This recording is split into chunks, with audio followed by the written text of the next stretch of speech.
नमस्कार, आप देख रहे हैं यूपी तक और मैं हूं आपके साथ सरिता तिवारी। समाजवादी पार्टी के प्रमुख अखिलेश यादव ने यूपी सरकार पर भ्रष्टाचार के आरोप लगाए हैं।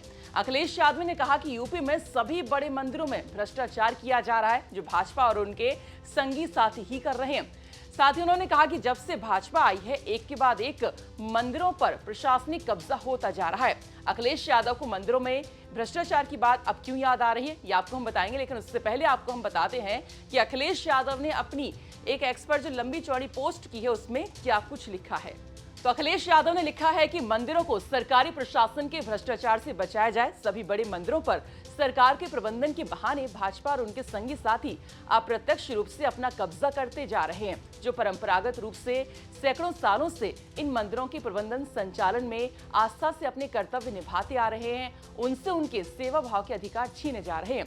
साथ ही उनके ऊपर अविश्वास प्रकट करते हुए एक तरह से ये आरोप भी लगाया जा रहा है कि वो इस काम में सक्षम नहीं है या फिर उनका संचालन त्रुटिपूर्ण है। मंदिरों में श्रद्धालु जो दान पुण्य करते हैं, उसका सदुपयोग मंदिर में दर्शन, प्रसाद, भेंट, सुरक्षा, जन सुविधा, धर्मशाला आदि धर्मार्थ कार्यों में होता आया है और सेवा भाव से भरा आस्थावान प्रबंधन इसी को सुनिश्चित करता है, क्योंकि उनका ऐसा धर्म कर्म से एक बहुत गहरा भक्ति भावना से भरा लगाव होता है। जो लोग बाहरी होते हैं या पेशेवर होते हैं, वो इन सब धार्मिक निवेश को लाभ हानि की तराजू पर तौलते हैं और उनके लिए ये श्रद्धा का विषय नहीं होता है। ऐसे प्रकरण उपलब्ध हैं जब ऐसे प्रशासनिक लोगों ने मंदिर में चढ़ाए गए बेल पत्रों को बेचकर भ्रष्टाचार किया है। आगे उन्होंने लिखा कि कारोबारी भाजपा और उनके धन लोलुप संगी साथ याद रखें कि धर्म भलाई के लिए होता है, कमाई के लिए नहीं। ये अनायास नहीं है कि जब से भाजपा आई है, एक के बाद एक मंदिरों पर प्रशासनिक कब्जा होता जा रहा है। ये देश की सांस्कृतिक धार्मिक परंपरा के विरुद्ध है। जो भावना एक न्यास में होती है, वो प्रशासन के उन लोगों में कैसे हो सकती है जिनका कब स्थानांतरण हो जाए उन्हें पता नहीं होता है, और जो शासन के कृपा पात्र होते हैं, वो ईश्वर के कृपा पात्र सच्चे न्यासियों जैसे नहीं हो सकते हैं।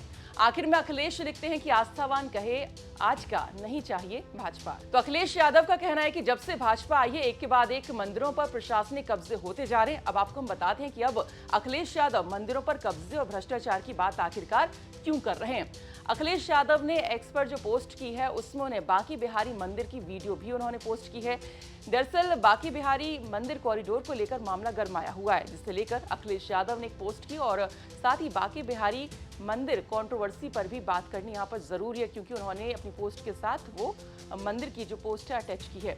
दरअसल यूपी सरकार वृंदावन में श्री बांकी बिहारी मंदिर कॉरिडोर बनाना चाहती है, जिससे लेकर बीते दिनों सुप्रीम कोर्ट ने फैसला सुनाया था कि मंदिर कॉरिडोर के लिए 5 एकड़ जमीन मंदिर के कोष से खरीदी जाएगी और ये जमीन ठाकुर जी मंदिर ट्रस्ट के नाम पर रजिस्टर्ड होगी।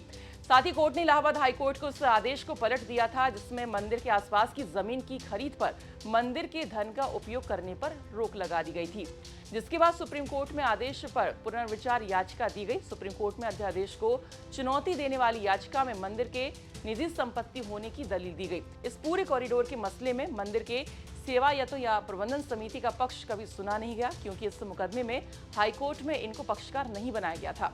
लिहाजा याचिकाकर्ता सेवायतों ने सुप्रीम कोर्ट से न्याय की अब गुहार लगाई है। मामले की आज सुनवाई हुई, जिसमें याचिकाकर्ता के वकील कपिल सिब्बल ने कहा कि मंदिर की जमा पूंजी और निजी संपत्ति का इस्तेमाल ऐसे नहीं हो सकता, हमें सुनवाई का मौका दिया जाए। जस्टिस नागरत्ना की टिप्पणी थी कि ये कानून का पूरी तरह से ब्रेकडाउन है। यूपी सरकार के वकील ने कहा कि ये दो पक्षकारों का निजी विवाद है, इन पक्षकारों का अपना विवाद है, जिस पर इलाहाबाद हाई कोर्ट में सुनवाई चल रही है। जस्टिस नागरत्ना की कोर्ट ने आदेश दिया कि सरकार के ऑर्डिनेंस की कॉपी हलफनामे के साथ अगली सुनवाई 29 जुलाई को पेश की जाए। कोर्ट ने कहा कि याचिकाकर्ता को अपना पक्ष रखने दिया जाए। कोर्ट ने सरकार को नसीहत दी कि आपको इतनी जल्दी क्या थी। याचिकाकर्ता के वकील ने कहा कि सरकार बिना हमारी सहमति के मंदिर कोष से राशि निकालना चाहती है और सरकार इस योजना के लिए जमीन मंदिर के पैसे से खरीदना चाहती है। कोर्ट ने पूछा है कि क्या ये निजी मंदिर है। सरकार के वकील ने कहा कि ये मंदिर निजी नहीं है, यहाँ 2016 से एक न्यायिक अधिकारी तैनात है, वहीं ट्रस्ट इसको संचालित कर रहा है।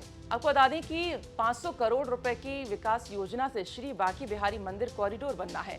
दरअसल 2022 में इस मंदिर से भगदड़ की घटनाएं सामने आई थी। बताया जा रहा है कि मंदिर में कम जगह है, गलियां भी यहाँ की सक्रिय हैं, जिसकी वजह से भगदड़ जैसे हालात यहाँ पर कई बार बन जाते हैं। सरकार इस परियोजना के तहत इसका पुनर्विकास करना चाहती है ताकि जो श्रद्धालु यहाँ पर आते हैं, पर्यटक आते हैं, उनको सुविधा मिल सके और ज़्यादा से ज़्यादा श्रद्धालु यहाँ पर पहुँच सके।